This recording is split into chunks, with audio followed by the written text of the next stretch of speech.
What the heck is the P0700 code? The P0700 code is basically your car's classy way of saying, hey, there's some drama going on in the transmission. You better check it out. In plain English, it's a generic code that doesn't tell you the exact problem. It just lets you know that the transmission's computer sensed something fishy and wants you to take a look. It's kind of like when your mom calls you by your full name. You know something happened, but you're not sure if you broke the vase or just left the lights on. Why doesn't this code say anything specific? Because the P0700 isn't the snitch, it's just the messenger. This code pops up when the engine's computer, the main one, gets a heads up from the transmission control module saying, hey, I've got a more specific code in here.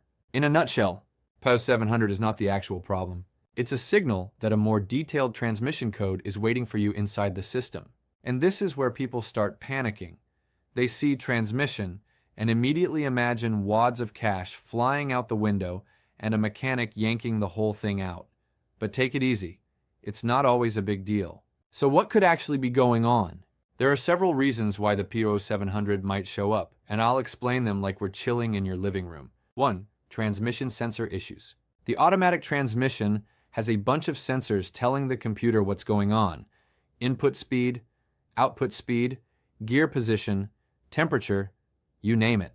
If one of those sensors fails, it throws an internal code, and with it, the P0700 tag-along. What to do? You'll need a proper scan tool that can read transmission codes. Cheap scanners usually can't. That's how you'll find out which sensor is acting up. 2. Faulty shift solenoids. Solenoids are like little electronic valves that manage the flow of transmission fluid to change gears. If one gets stuck, breaks, or starts sending weird signals, the transmission freaks out, tosses its own trouble code, and boom, you get a P0700. What to do? Scan the system. If a specific solenoid is the issue, sometimes it can be cleaned or replaced without pulling the whole transmission apart. 3. Low or dirty transmission fluid. Old, burnt, or low fluid can cause the transmission to act funky. Rough shifts, slipping, or slow gear engagement. And yeah, the computer notices and complains, triggering the P0700. What to do? Check the dipstick, if your car has one. Fluid should be at the correct level, light reddish in color, and not smell burnt. If it's dark or stinks, change it ASAP. 4. Transmission control module problems. Sometimes the P0700 shows up because the brain of the transmission is acting weird. This could be due to a failing module, a short circuit, moisture, or a loose connector. What to do? Visually inspect the module and connectors. Clean them up. In more serious cases, a tech might need to reprogram or replace the unit.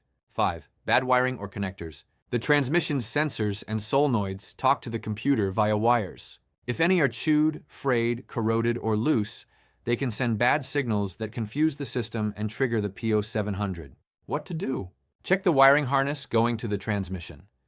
Look for damage, moisture, or anything loose. Sometimes fixing one tiny wire is all it takes to clear everything up. How does the car act with this code? Sometimes P0700 shows up with no symptoms at all. But if you notice any of these, buckle up. Rough or delayed gear shifts. Stuck in one gear, aka limp mode or turtle mode, transmission not shifting properly. Dashboard lights on, check engine, transmission, or both. Loss of power when accelerating. High RPMs but barely any movement. So how do you fix the P0700 code? Here's the game plan, street mechanic style. Scan the car with a proper scan tool that reads transmission codes. Not all scanners do. Write down the specific transmission codes that show up. Research that internal code. P0700 just opened the door. You need to look inside. Check the fluid level and condition. If it's low or burned, replace it. Inspect the sensors, solenoids, and connectors mentioned in the specific code. Clean or replace any damaged parts, starting with the cheapest and easiest. If all else fails, see a transmission specialist, especially if the transmission might need to be opened.